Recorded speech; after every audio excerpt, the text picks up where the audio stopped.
খোকা বাবু চায় লাল জুতা পায়, বড় বড় দিদিরা সব উকি পেরে চায়। একসময় এই খোকা বাবু ছিলেন সিনেপ্রেমী তরুণীদের ক্রাশ। তবে কোনো দিকে নজর না দিয়ে খোকা বাবু খ্যাত দেব শেষমেশ ধরা দিলেন জনপ্রিয় অভিনেত্রী রুক্মিণীর কাছে। তবুও নারী মন থেকে এতটুকু দূরে যেতে পারেননি ভারতীয় এই সুপারস্টার। এই অভিনেতার সিনেমা বা গানের জন্য এখনো মুখিয়ে থাকেন সব বয়সী সিনেপ্রেমী। সিনেমা, নাচ বা গান দিয়ে তিনি মাতিয়েছেন কোটি ভক্তের মন। তবে এবার আর প্রেম নয়, দেবের বিয়ের গুঞ্জনে মেতে আছে অনুরাগীরা।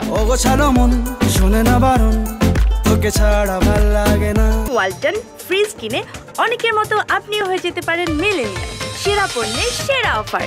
দেব রুক্মিণীর প্রেমের চর্চা চলছিল অনেক দিন ধরেই। নিজেদের সম্পর্ক নিয়ে কখনোই রাগঢাক ছিল না তাদের। শুরুতেই ভালোবাসার সম্পর্ককে স্বীকৃতি দিয়েছেন দুই তারকা। তবে এবার প্রেম নয়, তারা বিয়ে করেছেন এবং সেই সংসারে আছে ফুটফুটে এক শিশু। গুগল সার্চ করে এমন তথ্য পেয়ে চমকে উঠেছেন দেব ভক্তরা। ভাঙাচোরা কষ্টগুলো হঠাৎ ভিড় করে আসে। গুগল সার্চে দেখা যায় দেব নাকি বিবাহিত।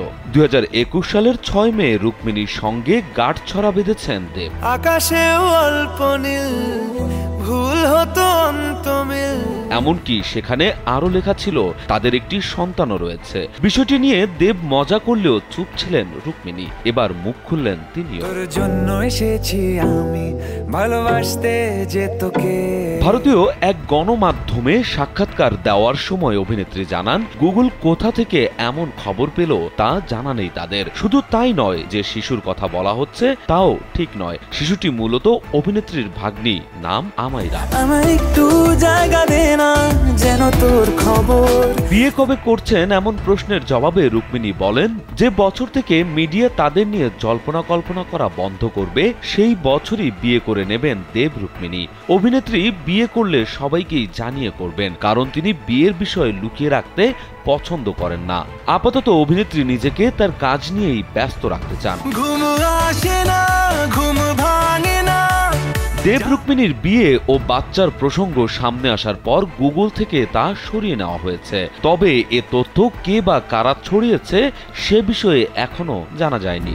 এখন কোথায় বলো পাবো ঠিকানা? প্রথমবারের মতো টলিউড সুপারস্টার জিতের সঙ্গে বুমেরাং সিনেমায় কাজ করছেন রুক্মিণী। চরিত্রের স্বার্থে ন্যাড়া মাথায় দেখা যাবে তাকে। তার এই ন্যাড়া লুক বেশ আলোড়ন ফেলে দেয় সিনেপ্রেমীদের মাঝে। বর্তমানে এ সিনেমার প্রচারণায় ব্যস্ত এই অভিনেত্রী। তুমি বুঝবে না মা। রাজু আহমেদ, কালবেলা।